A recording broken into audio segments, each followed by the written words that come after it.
Hi friends, நேற்று நம்ம பார்த்தோம் 318 ரன்கள் வந்து இந்தியா வந்து விளாண்டுட்டு இருந்தாங்க 2 விக்கெட் இழப்புக்கு. ஸோ ஜெய்ஸ்வாலும் சுப்மன் கில்லும் வந்து கிரவுண்டில் நின்றுட்டு இருந்தாங்க. ஜெய்ஸ்வால் வந்து பார்த்தீங்க அப்படின்னா டபுள் செஞ்சுரி அடிப்பாருன்னு சொல்லி நான் ரொம்பவே எதிர்பார்த்தேன். ஆனால் வந்து பார்த்தீங்க அப்படின்னா அதிர்ஷ்டவசம் இல்லாமல் ஸோ வந்து பார்த்தீங்க அப்படின்னா ரன் அவுட் ஆகிட்டார். ஸோ ரன் அவுட் ஆனாலும் 175 ரன்கள் தான் எடுத்தார். ஸோ டபுள் செஞ்சுரி வந்து மிஸ் ஆயிருச்சு. அதுக்கப்புறம் பார்த்தீங்க அப்படின்னா களத்தில் இறங்கின சுப்மன் கில்லும் நிதிஷ்குமார் ரெட்டியும் நிதானமான ஒரு ஆட்டத்தை வந்து வெளிப்படுத்துகிறாங்க. அவங்களோட பார்ட்னர்ஷிப்புமே நல்லா இருந்துச்சு. 90+ பார்ட்னர்ஷிப் வந்து பிடிச்சாங்க. அந்த டைமில் பார்த்தீங்க அப்படின்னா நிதிஷ்குமார் ரெட்டி தன்னோட விக்கெட்டை வந்து இழந்துட்டார். அவர் வந்து 43 ரன்கள் எடுத்திருக்காரு 54 ரன்களில். ஸோ அதுக்கப்புறம் பார்த்தீங்க அப்படின்னா களத்தில் நின்று விளாண்டது துருவ் ஜுரேலும் சுப்மன் கில்லும். சுப்மன் கில் தன்னோட அதிரடியான ஆட்டம் மூலமாக வந்து செஞ்சுரி வந்து ரெஜிஸ்டர் பண்ணியிருக்காரு. 129 ரன்ஸ் வந்து அடிச்சிருக்காரு 196 பால்ஸில் நாட் அவுட்டு. ஸோ கிரீஸில் இன்னுமே இருக்கார். துருவ் ஜுரேலும் வந்து செமையான ஒரு கேமை வந்து விளாண்டாரு.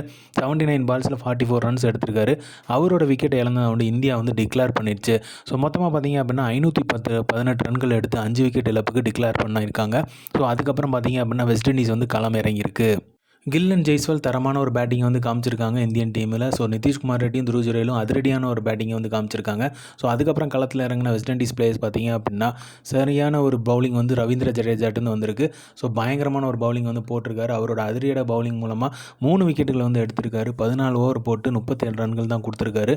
ஸோ தரமான ஒரு பவுலிங் வந்து ஜடேஜாட்டு வந்திருக்குது. ஸோ அதே மாதிரி பார்த்தீங்க அப்படின்னா வெஸ்ட் இண்டீஸ் பேட்ஸ்மேன்ஸும் வந்து அந்தளவுக்கு நின்று விளாட்ல. ஸோ இப்போ இருக்குது பார்த்தீங்க அப்படின்னா ஷாய் ஹோப் அவர்கள் வந்து கிரவுண்டில் இருக்கார், கிரீஸில் இருக்கிறாரு. டெவின் இமாய்க்கர் வந்து அவரும் வந்து மேட்ச்சில் இருக்கிறாரு. ஸோ கிரீஸில் இருந்துகிட்டு இருக்காங்க இவங்க 2 பேரும். மற்றவங்க 4 பேரோட விக்கெட் வந்து இழந்திருக்காங்க. ஸோ ஜான் கேம்பலாக இருக்கட்டும், சந்திரபாலாக இருக்கட்டும், அவங்களோட விக்கெட்ஸ் வந்து இழந்திருக்காங்க ரவீந்திர ஜடேஜாவோட பவுலிங்கில்.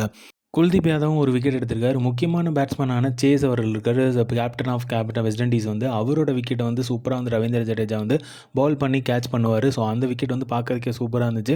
அவர் தான் கொஞ்சம் நிலச்சி நின்று ஆடுவார். ஆனால் அவரோட விக்கெட்டை வந்து ரவீந்திர ஜடேஜா அழகாக எடுத்துட்டார். ஸோ மொத்தமாக பார்த்தீங்க அப்படின்னா வெஸ்ட் இண்டீஸ் வந்து 140 ரன்கள் எடுத்து 4 விக்கெட்டுகள் வந்து இழந்திருக்காங்க. ஸோ தடுமாறிட்டு தான் இருக்காங்கன்னு சொல்லணும். ஸோ அதனால் வந்து பார்த்தீங்க அப்படின்னா இன்னிங்ஸ் வெற்றி அடையிறதுக்கு தான் வந்து இந்தியா நோக்கி பயணிச்சுட்டு இருக்காங்க. எப்படி போகுதுங்கிறத டே 3ல் பார்ப்போம். இந்த மாதிரி கிரிக்கெட் அப்டேட்ஸ் தெரிஞ்சுக்கிறதுக்கு மட்டை பந்து இன்சைட்ஸ் வந்து சப்ஸ்கிரைப் பண்ணுங்கள். தேங்க்யூ.